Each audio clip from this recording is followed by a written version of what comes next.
Everyone, welcome to my channel YouTube study. मैं यहाँ पर जवाहर नवोदय विद्यालय प्रवेश परीक्षा क्लास 6 का सिलेबस कंप्लीट करा रही हूँ और फर्स्ट सेकंड थर्ड चैप्टर हमारा हो चुका है और आज हम आ गए हैं फोर्थ चैप्टर पर। अगर आपने वो वीडियोस नहीं देखे हैं जिसमें मैंने फर्स्ट सेकंड थर्ड चैप्टर पढ़ाए हैं तो वो आप मेरी पिन कमेंट में जाके कमेंट में आपको फर्स्ट लिंक मिल जाएगी, फर्स्ट लिंक मिल जाएगी, वहाँ से जाके आप वो वीडियोज़ देख सकते हैं। इस चैप्टर में हम लोग इसके नोट्स देखेंगे और सारे इम्पोर्टेंट क्वेश्चन सब कुछ कवर करेंगे। ओके, विगत वर्षों के प्रश्न और अभ्यास प्रश्नावली। तो चलिए स्टार्ट करते हैं। सबसे पहले समझेंगे कि गुणज एवं गुणनखंड क्या है। ठीक है, तो जैसे कि हमने यहाँ पे एग्जाम्पल लिया है 48, तो जो 48 की दुनिया में आता है, जैसे 48, 96, 144, तो ये हो जाएंगे 48 के गुणज।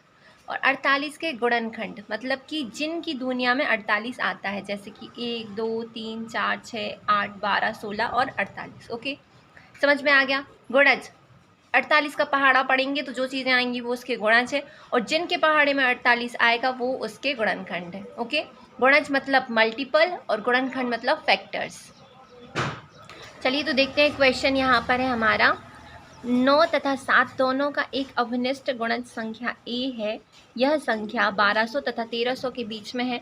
संख्या a क्या है? ठीक है, तो 9 और 7 का अभिनिष्ट गुणज हमें कैसे पता चलेगा? 9 और 7 का हम लघुत्तम समावर्तक निकाल लेंगे। जब भी हमें अभिनिष्ट गुणज निकालना होता है तो हम उनका लघुत्तम समावर्तक निकाल लेते हैं। ठीक है, तो 9 और 7 का लघुत्तम समावर्तक, 9 7 63, तो लघुत्तम समावर्तक हो जाएगा यहाँ पे 63। ठीक है, तो अब हमें ऐसी संख्या ढूंढनी है जो कि 1200 और 1300 के बीच में आए और 63 से 63 से भाग जाती हो। ओके, तो जब हमने क्या किया, 63 से 1300 को भाग दिया क्योंकि बड़ी संख्या 1300 थी, तो 1300 को भाग दिया तो 20 बार भाग चला गया हमारा, और 1260 हमारे पास आंसर क्या आ गया? 1260। मतलब 1200 एंड 1300 के बीच में जो 1260 संख्या है वो 63 से भाग जाती, क्योंकि 63 9 और 7 का समान गुणज है, इसलिए ये 9 और 7 से भी भाग जाएगी। ओके, तो ये हो गया हमारा आंसर। नेक्स्ट क्वेश्चन है, 6 के पहले 4 गुणजों का योग लिखिए। 6 के पहले 4 गुणज क्या हो जाएंगे? 6 एकम 6, 6 दूनी 12, 6 तिरी 18, 6 चौके 24। तो इन सबको हम जोड़ लेंगे। तो जैसे कि इन्होंने यहाँ पर जोड़ रखा है 6 + 12 + 18 + 24 = 60। Okay, same second third question है, उसमें 6 के 5 गुणजों को जोड़ने बोला है, तो इसके में 6 के हम 5 गुणज जोड़ लेंगे। 6 एकम 6, 6 दूनी 12, 6 तिरी 18, 6 चौके 24, 6 पंचे 30। तो इसका उत्तर हो जाएगा 90। ठीक है, ओके। 6 के प्रथम 5 गुणजों का योग, ये तो वही है, और उसके अभिष्ट अंकों का अंतर, मतलब ये जो अंक है 90 में 9 और 0, इन दोनों का अंतर। तो 9 में से जब हम 0 को घटाएंगे तो क्या बचेगा? 9। ये देखो एक ही टाइप के क्वेश्चन थे, सेकेंड थर्ड एंड फोर्थ, ये तो हमारे साथ में सॉल्व हो गए। अब करते हैं फिफ्थ क्वेश्चन। ओके, तो हमारा फिफ्थ क्वेश्चन है, 13 के प्रथम 7 गुणजों का योग। हाँ, एक बात ध्यान रखने की ज़रूरत है कि आपको 2 से लेके 20 तक अगर पहाड़ा आता है तो आपको बहुत ज़्यादा आसानी रहेगी, तो कोशिश करो कि 2 से 20 तक का पहाड़ा याद कर लो। ओके, 13 के प्रथम 7 गुणजों का योग, 13 एकम 13, 13 26, 13 39, 13 चौके 52, 13 15 65, 13 78, 13 7 91, इन सबको जोड़ देंगे तो आंसर आ जाएगा 364, जो कि लगभग है किसके? 365 के। ओके, 30 के गुणक, इसे मतलब यहाँ पे थोड़ा मिसप्रिंट है, ये 30 के गुणनखंड पूछा है। गुणनखंड मतलब ऐसी संख्याएं जिनके पहाड़े में 30 आता है, तो वो संख्याएं हैं 1 2 3 5 6 10 15 और 30। ओके, एक संख्या जो कि 50 से कम है, 7 का गुणज है, के कुल 3 गुणनखंड है, तो देखो वो संख्या है 42। 50 से कम है, ठीक है, 7 का गुणज है, 7 42, और उसके 3 गुणनखंड है। कौन कौन से गुणनखंड है यहाँ पे? 2 3 और 7। ओके, 8th क्वेश्चन है, 12 तथा 15 के सर्वनिष्ठ गुणनखंड है। सर्वनिष्ठ गुणनखंड मतलब कि ऐसे गुणनखंड जिनके पहाड़े में 12 भी आता हो और जिनके पहाड़े में 15 भी आता हो।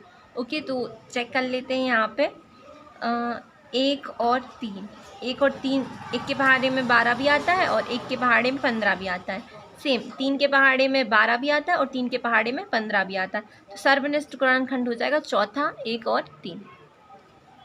इसमें बोला है इसके अभाज्य गुणनखंड क्या है, तो हम कैसे निकालेंगे अभाज्य गुणनखंड? हम इसका लघुत्तम समावर्तक निकाल लेंगे। लघुत्तम समावर्तक में हम पहले छोटी संख्या से भाग देते हैं, फिर उससे बड़ी, फिर उससे बड़ी। ठीक है, जैसे कि ये इन्होंने किया है, यहाँ पर 2 का भाग दे दिया, फिर 2 से फिर भाग दे दिया, मतलब छोटी संख्या से भाग देना शुरू करेंगे और धीरे धीरे संख्या बढ़ती जाएगी हमारी। ओके, तो ये आ गया हमारा आंसर। ठीक है, निम्न में से 316 का कौन गुणनखंड नहीं है? तो इसके पहले वाले चैप्टर में हमने 8 से विभाज्यता का नियम पढ़ा था कि जो 8 है वो उससे विभाज्यता का नियम है कि संख्या के लास्ट के 3 अंक 8 से विभाजित होना चाहिए। तो जब हम चेक किया 316 को, तो जो 316 है वो 8 से पूरा भाग नहीं जा रही है, और जब 316 8 से पूरा भाग नहीं जा रही है तो इसका मतलब जो 8 है वो इसका गुणनखंड नहीं है। ओके, आप इसे 8 से भाग दे के देख सकते हो। इसमें इसके अभाज्य गुणनखंड निकाल लें तो देखो हम यहाँ देख सकते हैं, जैसे 11 एक अभाज्य संख्या है, 7 एक अभाज्य संख्या है, पर जो यहाँ पे 4 है वो एक अभाज्य संख्या नहीं है। तो इस 4 को हमें अभाज्य संख्या में तोड़ना पड़ेगा। अभाज्य संख्या जैसे कि 4 को हम लिख सकते हैं 2 गुणित 2। ओके, अभाज्य संख्या मतलब ऐसी संख्या जिसका भाग 1 से चला जाए, स्वयं से चला जाए, पर एक अन्य संख्या से भाग नहीं जाता है। तो यहाँ पर जो 2 है उसका भाग 1 से चला जाता, स्वयं से चला जाता, पर एक कोई अन्य संख्या नहीं है जिसके पहाड़े में 2 आता हो। तो 2 अभाज्य संख्या हो जाएगी। इस 4 को हम लिख देंगे 2 गुणित 2। अब 4 पे 11 की घात थी तो दोनों 2 पर भी 11 की घात होगी। 7 भी अभाज्य है, 11 भी अभाज्य। अब ये सब अभाज्य हो गए। अब क्या करेंगे, हम इनकी घातों को जोड़ लेंगे। 11 + 11 + 5 + 3, इन सबको जोड़ लेंगे तो आंसर आ जाएगा हमारा 30। ओके, 30 के सभी गुणनखंड कितने होंगे? तो हम 30 के इसमें गुणनखंड हमें गिनने पड़ेंगे, उनकी लिस्ट बनानी पड़ेगी। जैसे कि हम इसमें देख सकते हैं 1 2 3 5 6 10 15 और 30, ये सब क्या है? 30 के गुणनखंड हैं। ठीक है, इनकी संख्या है कुल 8। यहाँ पर है 45 के गुणनखंड हैं। तो यहाँ पर हम देख सकते हैं 45 के इतने गुणनखंड। ठीक है, 1 3 5 9 15 45। निम्नलिखित में से कौन सी संख्या 12 का गुणज है? तो हम जानते हैं 12 8 144। तो 12 144 का 12 12 144। ठीक है, 12 का गुणा जब हम 12 बार करते हैं तो हमें मिल जाता है 144। वो मैंने गलती से 8 बोल दिया था। 12 12 144। ठीक है, तो जो 12 है वो 144 का गुणज है। निम्नलिखित में से कौन सी संख्या अभाज्य है? अभाज्य मतलब ऐसी संख्या जिसका भाग 1 से चला जाए, स्वयं से चला जाए, पर एक अन्य संख्या से भाग नहीं जाना चाहिए। तो ऐसी संख्या है 5, जिसका भाग 1 से चला जाएगा, स्वयं से चला जाएगा, पर एक अन्य संख्या से भाग नहीं जाएगा। निम्नलिखित में से कौन सी संख्या भाज्य है? ठीक है, तो जैसे कि हम जानते हैं 3 से विभाज्यता का नियम हमें पता है कि संख्या के अंकों का योग 3 से विभाजित होना चाहिए। तो जैसे कि हम जानते हैं 3 से विभाज्यता का नियम, जैसे कि 1 प्लस, जैसे यहाँ 123 है तो इसके अंकों को हम जोड़ेंगे 1 + 2 + 3, तो ये हो जाएगा हमारा 6। जो 6 है वो 3 से विभाजित है, मतलब पूरी संख्या 3 से विभाजित होगी। तो यहाँ पर जो 123 है वो एक भाज्य संख्या है। ठीक है, वह छोटी से छोटी संख्या क्या है जिसे 72 से गुणा करने पर गुणज 112 प्राप्त होता है? ठीक है, तो ये हम डायरेक्टली पता कर सकते हैं। 112 को 72 से क्या कर देंगे? भाग कर देंगे। ठीक है, ये जो क्वेश्चन है वो थोड़ा सा मिसप्रिंट है। क्यों? क्योंकि जब मैंने इसे सॉल्व किया, यहाँ पर क्या है लिखा है कि वह छोटी छोटी संख्या क्या है जिसे हम 72 से गुणा करने पर 112 गुणज प्राप्त होता है, मतलब कि जो हमें आंसर मिलेगा वो 112 मिलेगा। तो ये गुणा में था तो हम भाग में ले गए इसे। ठीक है, और भाग में ले जाके जब हमने इसे सॉल्व किया और ये काटा तो हमें आंसर मिल गया 14/9, जबकि 14/9 यहाँ पर ऑप्शन में ही नहीं है, और इसका जो मतलब उत्तर पुस्तिका में जो आंसर दिया है वो भी मैच नहीं कर रहा है। ये क्वेश्चन थोड़ा सा मिसप्रिंट है। नेक्स्ट क्वेश्चन करते हैं। जैसे कि यहाँ दिया 18, निम्नलिखित में से कौन सी संख्या 1 से 17 के बीच की सभी अभाज्य संख्याओं से विभक्त होती है? 1 से 17 के बीच जितनी अभाज्य संख्या हैं उनसे भाग जाना चाहिए उस संख्या का। ओके, तो क्या करेंगे इसमें से देखो, जैसे कि हमें पता है 1 से 17 तक की अभाज्य संख्या हैं, उनमें सबसे फर्स्ट 1 आ जाएगी, 2 3 7 5, फिर 11 13। ओके, फिर आ जाएगी कुछ 17। ठीक है, तो अब यहाँ पे हम देख लेते हैं। यहाँ पे एक संख्या है, जैसे कि ये संख्या, इसकी इकाई अंक तो 3 है, मतलब ये 2 से विभाज्य नहीं होगी। इसका इकाई अंक 5 है तो ये भी 2 से विभाज्य नहीं होगी। अब बची ये दोनों संख्याएं, तो ये दोनों संख्या, सेकंड नंबर क्या था हमारा? 3 है। तो चेक कर लेंगे कि इन दोनों में से कौन सी संख्या है जो 3 से विभाज्य होगी। 3 से विभाज्यता का नियम है संख्या के अंकों का योग 3 से विभाजित होना चाहिए। तो 5 + 1 6 और ये भी 5 + 1 6, 6 और 6 12। तो ये जो संख्या है इसके अंकों का योग 3 से विभाजित हो रहा है, तो हमें बाकी सब चेक करने की ज़्यादा ज़रूरत ही नहीं है। जब ये दोनों विभाजित हो रही हैं और ऑप्शन में से ये 3 ऑप्शन तो कैंसिल हो गए हमारे, गलत हो गए, तो ये वाला जो 4th ऑप्शन है वही क्या हो जाएगा, राइट हो जाएगा। निम्न में से कौन सी संख्या 45 से विभक्त होगी? तो जैसा कि हम जानते हैं कि जो 45 है वो 9 पन्ना 45, मतलब जो 45 है उसकी जो प्रमुख गुणनखंड है वो क्या है, 9 और 5। तो ऐसी संख्या जो 9 और 5 से भाग जाती है, जिस संख्या का 9 और 5 से भाग जाएगा उस संख्या का भाग 45 से ज़रूर जाएगा, ठीक है। तो यहाँ पे 0 और 5 लास्ट में है, तो 5 से तो सबका भाग जाएगा, 9 से भाग जाएगा किस संख्या का, ये चेक करना है। तो 9 से विभाजिता का नियम है संख्या के अंकों का योग 9 से विभाजित होना चाहिए, ठीक है, ये चेक कर लेंगे हम। तो जब हम इसे जोड़ के देखेंगे तो हम देखेंगे ये जो 3rd नंबर वाली संख्या है इसके अंकों का योग जो है वो 9 से विभाजित हो जाएगा, मतलब ये संख्या 9 से विभाजित हो जाएगी। और जब संख्या 5 से विभाजित है, 9 से विभाजित है, तो वो 45 से विभाजित होगी ही। नेक्स्ट हमारा क्वेश्चन है 75 के अभाज्य गुणनखंड है। तो हमने इसको सॉल्व कर लिया। 75 से 3 से 75 को भाग दिया 25, 5 से 25 को भाग दिया 5। तो इसके जो अभाज्य गुणनखंड आ गए वो आ गए 3 × 5 × 5। ओके, ठीक है। 40 से छोटे 5 के गुणजों की संख्या, तो क्या करेंगे, 5 × 5 = 10, 5 × 3 = 15, 5 × 20, 5 × 25, 5 × 30, 5 × 7 = 35, ठीक है। 5 × 7 = 35, इतनी जो संख्या है उन्हें आपस में क्या कर लेंगे, गिन लेंगे। 5 × 7 = 35, 7, ठीक है। तो जो 7 गुणजों की संख्या कितनी है 40 से छोटे, 7। ओके, नेक्स्ट अब हम करते हैं अभ्यास प्रश्नावली। एक अभाज्य संख्या के कितने गुणनखंड होते हैं? तो ये हम जानते हैं कि एक अभाज्य संख्या 1 से भाग जानी चाहिए, स्वयं से भाग जानी चाहिए, पर एक अन्य संख्या से भाग नहीं जानी चाहिए। 1 और स्वयं, तो उसके कितने गुणनखंड हो जाएंगे, 2। 18 और 24 के उभनिष्ठ गुणजों की संख्या। उभनिष्ठ गुणज मतलब ऐसी संख्याएं जिनके पहाड़े में 18 भी आता है और जिनके पहाड़े में 24 भी आता है। तो हम इसे सॉल्व कर लेंगे, ठीक है। तो ऐसी संख्याएं लिखो जिनके पहाड़े में 18 आता है। तो 1 2 3 4, ठीक है, 6 और 9, ठीक है, फिर 18, फिर इसमें 1 2 3 4 6, ठीक है। तो ये हो गए हमारे 18 गुणज, मैंने गलती से यहाँ 4 लिख दिया था। और ये हो गए हमारे 24 के गुणज। तो इसमें जो समान गुणज है वो देख लेते हैं हम कितने हैं, 1 2 3 और 6, ठीक है। तो जो उभनिष्ठ गुणनखंड होंगे वो होगा 1 2 3 और 6। 14 और 77 के बीच 7 के गुणजों की संख्या लिखिए। तो 14 और 77 के बीच हम पता लगा लेंगे। जैसे अब 14 और 77 के बीच, तो 7 एकम 7 3 21, 7 चौके 28, 7 5 35, 7 6 42, 7 7 49, 7 8 56, 7 9 63, 7 धाम 70, ठीक है। तो ये हो गए 6 7 8, टोटल 8। ओके, 20 के गुणनखंड हैं।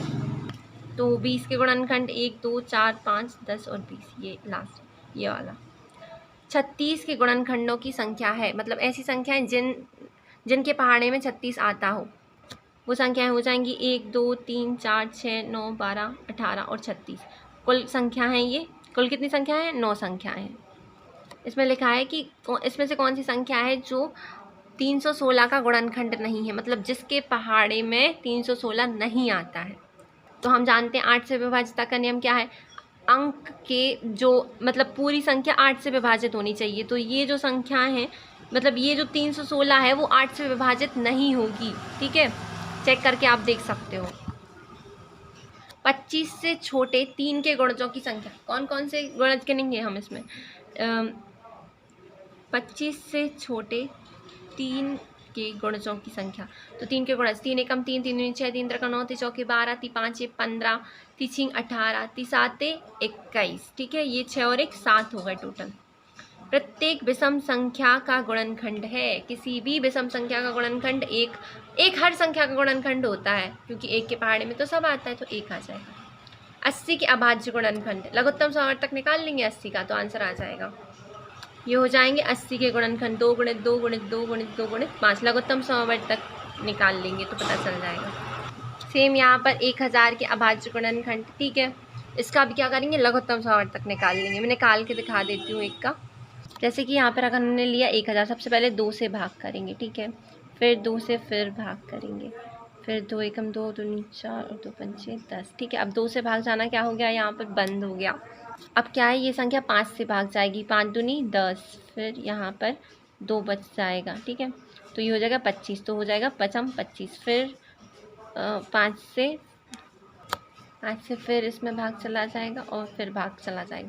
तो ये है 1000 के अभाज्य गुणनखंड, 2 गुणित 2 गुणित 2 गुणित 5 गुणित 5 गुणित 5। ओके, निम्न में से कौन सी संख्या 12, 20 और 24 का एक उभनिष्ठ गुणनखंड है, मतलब समान गुणनखंड, जिसके पहाड़े में 12 भी आ रहा है, 20 भी आ रहा है, 24 भी आ रहा है। 4 के पहाड़े में 12 भी आ रहा, 20 भी आ रहा और 24 भी आ रहा।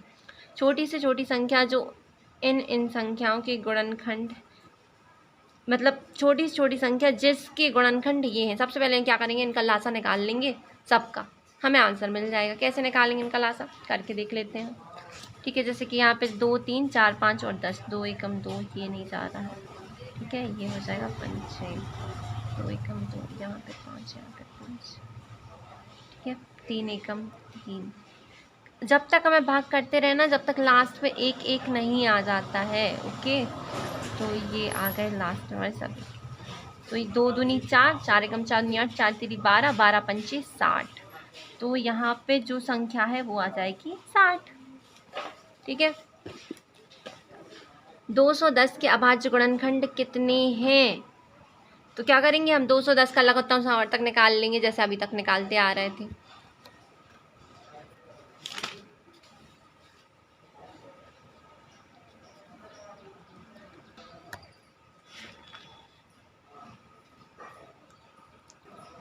यहाँ पे जो 6, 10 तथा 15 का उपनिष्ठ गुणज निम्न में से कौन सा है? उपनिष्ठ गुणज मतलब ऐसी संख्या जो 6 के पहाड़े में भी आ रही, 10 के पहाड़े में भी आ रही, 15 के पहाड़े में भी आ रही। क्या आ रही है? 30। 30 6 के पहाड़े में भी आता, 10 के पहाड़े में भी आता, 15 के पहाड़े में भी आता। ठीक है, 10 और 21 में उपनिष्ठ गुणनखंड है। 10 और 21 में उपनिष्ठ मेरे हिसाब से 10 और 21 में उपनिष्ठ गुणनखंड एक ही है। ठीक है, निम्नलिखित में से अभाज्य गुणनखंड हैं। अभाज्य गुणनखंड 5 और 9। ठीक है, ये अभाज्य है, 5 भी अभाज्य, 9 भी अभाज्य। निम्न में से कौन सी संख्या 21 से विभाजित हो जाती है? तो हम क्या करेंगे, 21 से भाग दे के देख लेंगे। ठीक है, और इसमें एक चीज़ और कर सकते हैं, जो जैसे 21 है तो वो क्या है, 3 का गुणज है, तो जो संख्या 3 से भाग जाएगी वो 21 से भी भाग चली जाएगी। ठीक है, और 3 से विभाजिता का नियम क्या है, संख्या के अंकों का योग 3 से विभाजित होना चाहिए। तो हम यहाँ पे चेक कर लेंगे जोड़ जोड़ के कि कौन सी ऐसी संख्या है जिसके अंकों का योग 3 से विभाजित हो जाता है। तो हम फर्स्ट संख्या का ट्राई करते हैं, 2 और 1 3, 3 और 3 6, 6 और 6 12, जो 12 है वो 3 से विभाजित हो जाएगी। तो ये जो फर्स्ट संख्या है वो 21 से भी विभाजित हो जाएगी। निम्न में से कौन सी संख्या 5 तथा 10 दोनों से विभाजित हो सकती है? तो 5 तथा 10 दोनों से विभाजित हो सकती है यहाँ पर 140। निम्नलिखित में से कौन सी संख्या 11 का गुणज है? ओके, 11 का गुणज कौन सी संख्या है? 121। भाग दे के देख लेंगे। निम्न में से कौन सी संख्या विभाज्य है? ठीक है, ओके, तो यहाँ पे ये नहीं लगा किससे विभाज्य, यहाँ पे 11 आ जाएगा। निम्नलिखित में से कौन सी संख्या 11 से विभाज्य, मिसप्रिंट हो गया है थोड़ा सा, 11 से विभाज्य है, तो ये आ जाएगी फर्स्ट, ये 143, ये 11 से विभाज्य, 11 का इसमें भाग चला जाएगा पूरा पूरा। आप भाग दे के देख सकते हो। निम्न में से 35 से छोटे 5 के गुणजों की संख्या, 35 से छोटे 5 के गुणजों की संख्या। ठीक है, 5 के ऐसे गुणज, 5 एकम 5 10, 5 3 15, 5 20, 5 25, 5 6 30। ठीक है, 6 बार भाग चला गया। ठीक है, 6 आ जाएगा इसका आंसर। 45 के गुणनखंड हैं। ठीक है, 45 के गुणनखंड 1 3 5 9 और 15 के 30, 15 थी 45, तो 15 भी आ जाएगा, ये 4। 230 के अभाज्य गुणनखंड कितने हैं? 230 का लघुत्तम समावर्तक निकाल लेंगे। और निम्न में से 60 का गुणनखंड नहीं है। 60 का गुणनखंड कौन नहीं है? 13 नहीं है। चलो अब जल्दी जल्दी अभ्यास प्रश्नावली और ख़त्म कर लेते हैं। 20 के गुणनखंडों की संख्या। ठीक है, इसे काउंट कर लेते हैं। ठीक है, तो ये हमने लिख ली है 20 के गुणनखंडों की संख्या, 1 2 3 4 5